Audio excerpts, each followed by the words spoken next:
Hello साथियों, कैसे हैं आप सब। उम्मीद कर रहा हूं आप सभी बेहतर होंगे।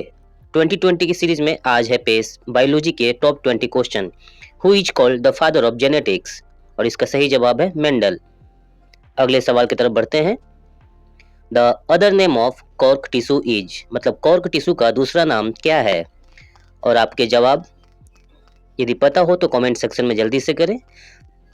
जवाब है ऑप्शन नंबर सी, फेलम। बढ़ते हैं अगले प्रश्न की तरफ।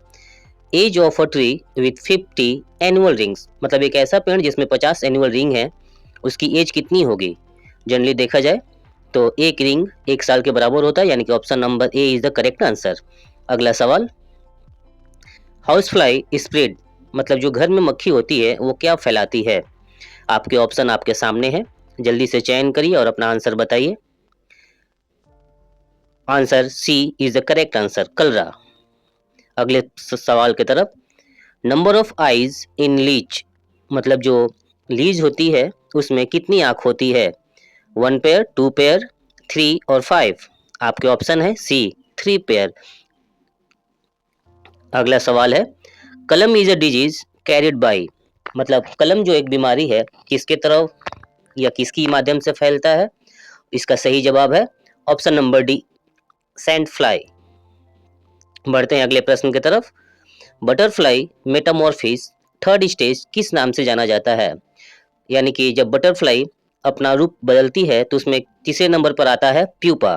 ये रहा उसका life cycle, egg, larva, pupa, adult. अगला सवाल की तरफ बढ़ते हैं। Malaria vector is, malaria vector क्या है, यानी कि मलेरिया का होने वाला कारक क्या है। इसके आपके जवाब बताने हैं। Option number D, female Anopheles is the correct answer. बढ़ते हैं अगले सवाल की तरफ। प्रश्न संख्या 9 आपकी स्क्रीन पर। Which part is part of the pectoral ग्रिडल, इसमें से कौन सा इसका पार्ट है। और सही जवाब है ऑप्शन नंबर बी, क्लेविकल। बढ़ते हैं अगले सवाल की तरफ। How many bones in the axial skeleton, यानी कि एक्सियल स्केलेटन में कितनी हड्डियां होती हैं। और आपके जवाब आपकी स्क्रीन पर। ऑप्शन नंबर बी यानी कि 80। अगला सवाल। Power house of the cell, ये बहुत ही पॉपुलर सवाल है जो सभी तरह के वनडे एग्जाम में बहुत बार पूछा गया है। और इसका सही जवाब है ऑप्शन नंबर सी, माइटोकॉन्ड्रिया। ये एटीपी रेस्पिरेशन के थ्रू निकलता है। अगला सवाल। Which vitamin is synthesized by sunlight, यानी कि सनलाइट के द्वारा कौन सा विटामिन हमारे शरीर में संश्लेषित होता है। तो मुझे उम्मीद है कि आप इसका सही जवाब देंगे। Option number D, vitamin D. अगला सवाल।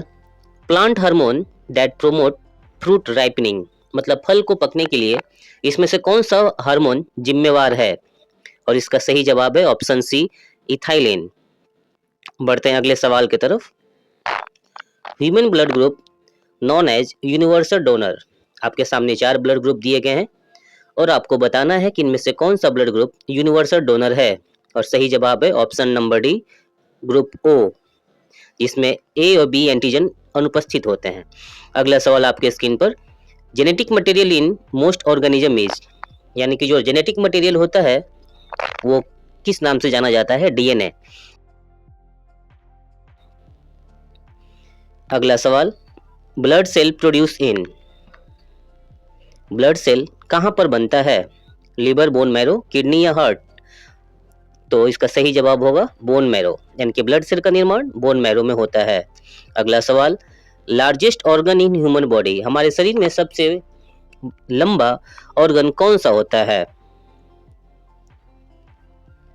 तो option B, skin is the right answer.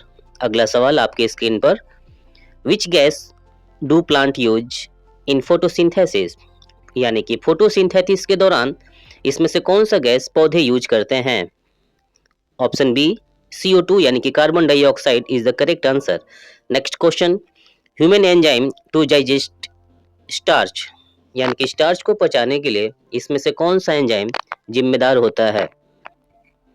और आपके ऑप्शन है C, amylase is the correct answer. बढ़ते हैं आज के लास्ट प्रश्न। Vaccine for tuberculosis is,